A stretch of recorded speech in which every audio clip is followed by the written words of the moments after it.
The first step to updating your version of the ID framework is to go to the GitHub repository and download the latest version. The repository is located at github.com/Berkmar with 2 R's /Tom.bio viz. Follow the releases link and look for the green latest release flag. Under this you'll see the source code zip link, which you can click to download the new release. I'm using Chrome, so I can see the download coming in here. The framework is about 10 megabytes and so shouldn't take too long to download with a decent internet connection.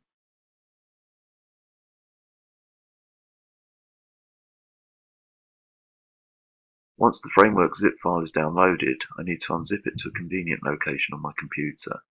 I'm going to put it on my desktop because that's where I have the old version of the framework too.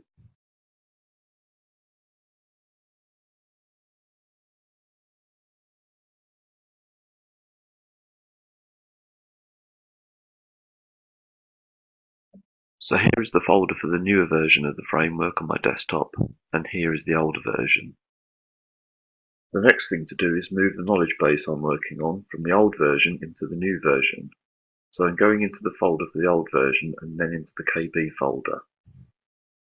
I'm working on knowledge base for Harvestmen, and so I'm going to move this whole folder. I'm moving it rather than copying it because I don't want multiple versions of my knowledge base hanging around. So I'm going to cut this folder and paste it into the KB folder of the new version. I need to update the viz.html file, which is the basic web template that hosts the framework.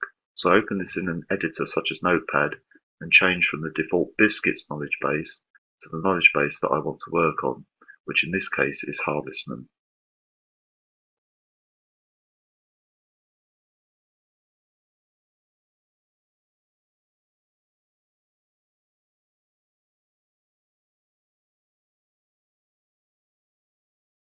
Then I save the edited file.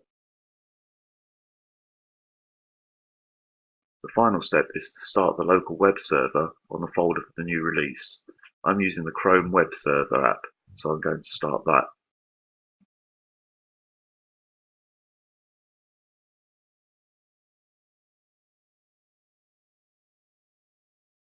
I can see here that it's currently pointing to the folder for the previous version of the framework. I need to point it to the folder for the new release using this Choose Folder button.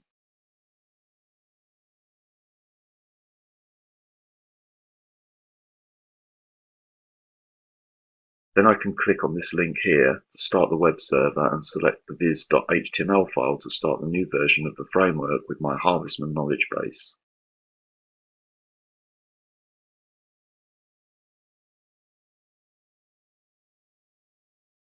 In this case, I've just upgraded to version 1.4.1, so I can check that all is well by looking at one of the new features of this release, which is a circle pack key.